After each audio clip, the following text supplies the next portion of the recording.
ada tadi siapa ketua kelasnya? Saya Pak Alfa. Ya, Bapak makasih yang udah ngebawain rapor Bapak. Karena tadi Bapak ada urusan sebentar sama Pak Kepsek. Ya, selamat pagi semuanya. Pagi Pak. Selamat memulai hari. Kamu yang di depan semangat kamu. Semangat Pak. Semangat dulu. Udah sarapan? Sudah Pak. Oke, baik. Nah, sebelum memulai kegiatan hari ini, alangkah lebih baiknya kita buka dengan membaca doa. Tadi siapa apa ya ketua kelasnya? Silahkan dipimpin teman-temannya untuk berdoa. Baik Pak. Siap. Siap. Sebelum kita mulai pelajaran pagi hari ini, alangkah baiknya kita berdoa bersama sesuai dengan kepercayaan masing-masing. Berdoa dimulai. Berdoa selesai. Beri salam. Assalamualaikum warahmatullahi wabarakatuh. Waalaikumsalam warahmatullahi wabarakatuh.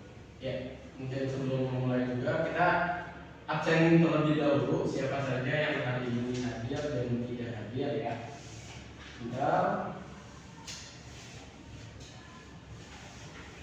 Oke, yang pertama Ari Fatih. Tadi yang sakit Pak. Sakit apa? Demam Pak.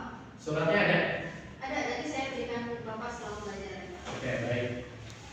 Selanjutnya Alfa Tazbia. Tadi Pak. Hadir. Gito Anugrah Martendi. Hadir Pak. Hadir. Ida Fitri. Tadi Pak. Hadir. Natania Handeni. Hadir Pak. Oke, baik. Berarti hanya Ari Martin saja ya yang tidak hadir. Iya betul Pak. Ya, oke. Mungkin kalau 3 hari dia nggak masuk karena sakit, mungkin bisa dibilang pada teman-teman. Oke Bapak. Oke, langsung saja kita mulai pertemuan kali ini. Kita akan membahas terkait permasalahan sosial. Ya, di sini ada pengertiannya, pengertian terkait masalah sosial. Istilah masalah sosial itu sendiri terdiri dari 2 kata. Yang pertama ada masalah dan juga sosial. Sosial itu merujuk pada masyarakat, hubungan sosial, struktur sosial dan organisasi sosial. Sedangkan masalah lebih mengacu pada kondisi, situasi atau perilaku yang tidak diinginkan, bertentangan, aneh dan tidak benar dan sulit. Bapak mengutip dari Arnold Amos, dia menyatakan bahwa masalah sosial adalah situasi yang mempengaruhi sebagian besar masyarakat dan tidak dipercaya sebagai penyebab kesulitan mereka serta dapat berubah. Oke, ada 2 elemen penting dalam permasalahan sosial. Yang pertama adalah objektif dan juga subjektif. Objektif itu menyangkut keberadaan atau kondisi sosial yang nyata dan berbahaya yang dialami secara universal. Contohnya ada kemiskinan, peperangan, human trafficking. Lalu ada subjektif, itu menyangkut keyakinan bahwa kondisi-kondisi tersebut memang benar berbahaya dan harus diatasi, seperti kejahatan, penyalahgunaan obat, dan juga polusi.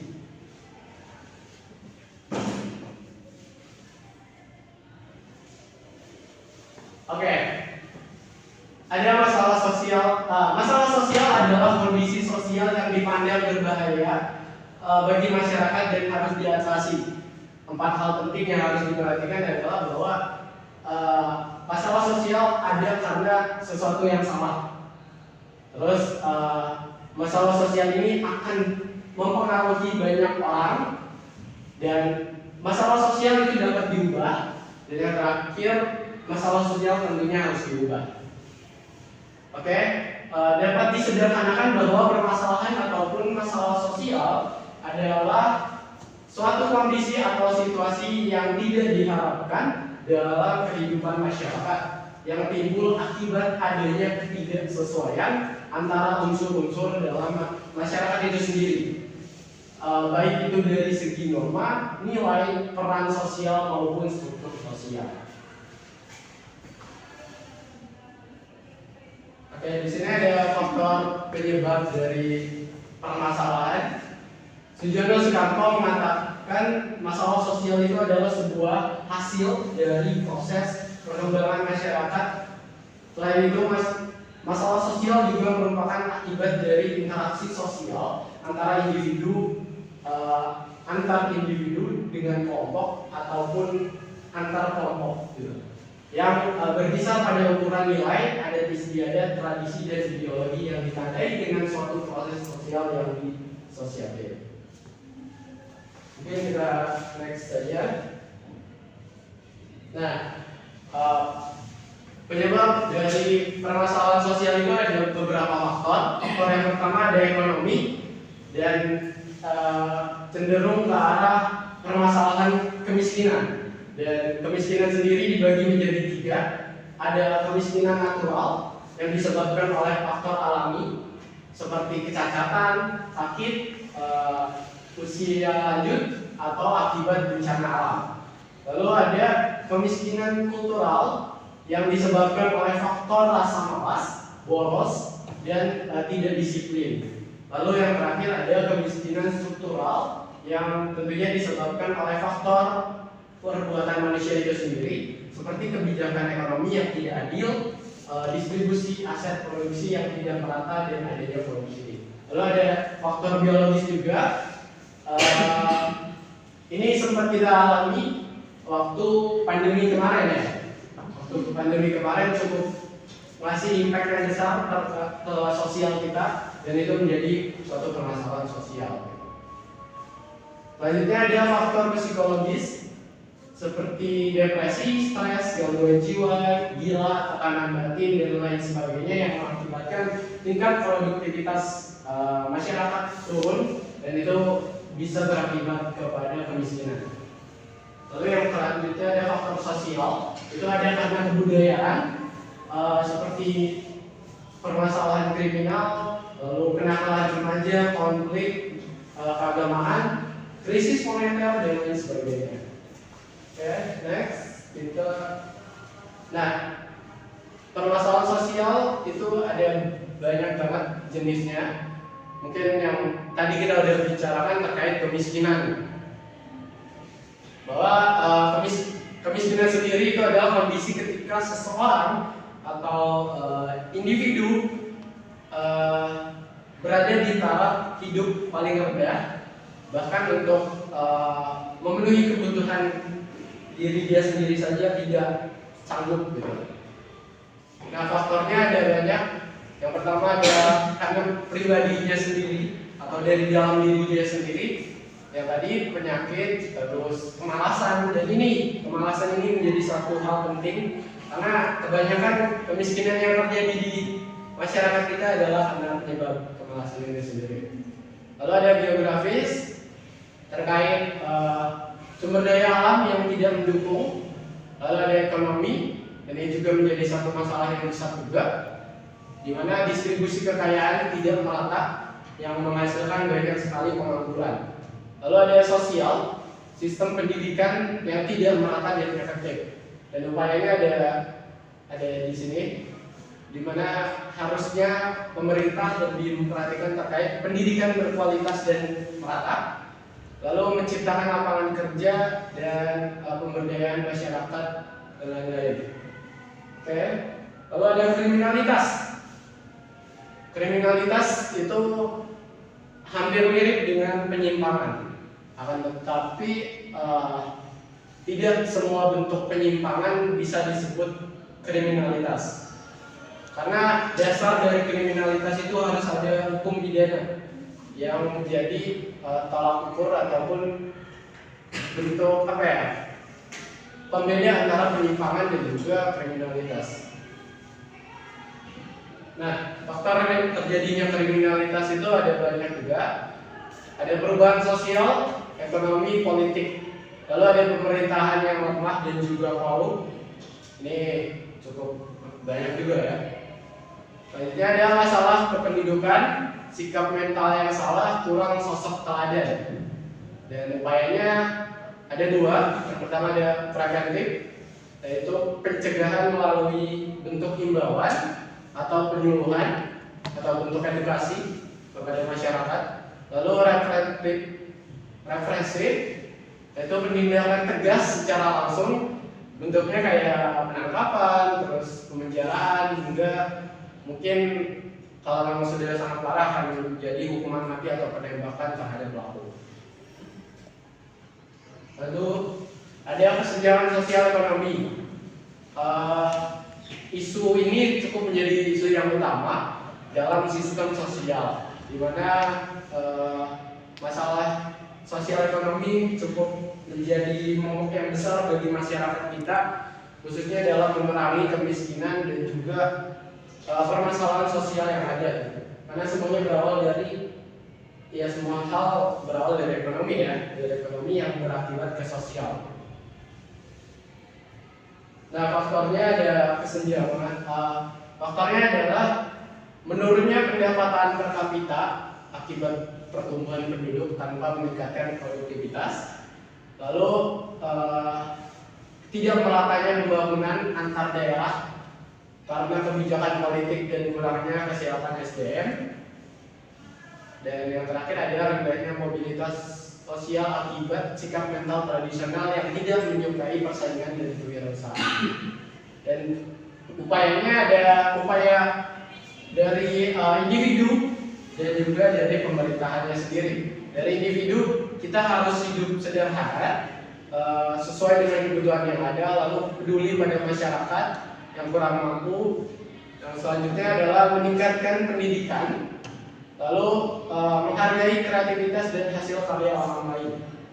Lalu kebijakan pemerintahnya sendiri adalah memberikan subsidi untuk kebutuhan esensial seperti BBM, LPG, jaminan kesehatan dan lain sebagainya untuk membantu meringankan beban masyarakat kita. Oke, mungkin sisanya bisa dibaca sendiri ya.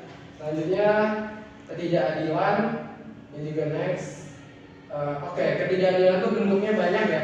Yang pertama ada stereotip atau pemberian labeling kepada beberapa kelompok. Lalu yang ada marginalisasi. Ini proses selanjutnya yaitu proses peminggiran kelompok tertentu dari lembaga sosial utama. Ada subordinasi juga sama. Lalu ada dominasi. Dominasi itu bentuknya perbudakan, diskriminasi, kolonialis, dan juga feodalisme.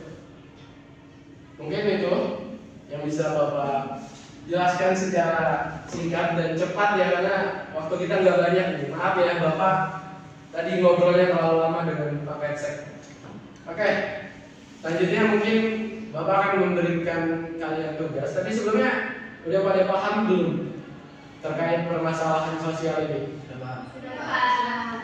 Oke, baik. Selanjutnya mungkin ya Bapak akan memberikan tugas individu ya pada kalian. Tapi kalian boleh untuk mencari literatur di internet atau diskusi dengan teman sebangku kalian. Silakan kalian cari contoh dari permasalahan sosial, lalu dampak, penyebab, dan juga solusi. Oke, nanti akan ada satu orang untuk mempresentasikannya. Gitu. Oke, Bapak kasih waktu 5 menit cukup? Cukup Pak. Cukup, oke. Baik, silakan dimulai ya.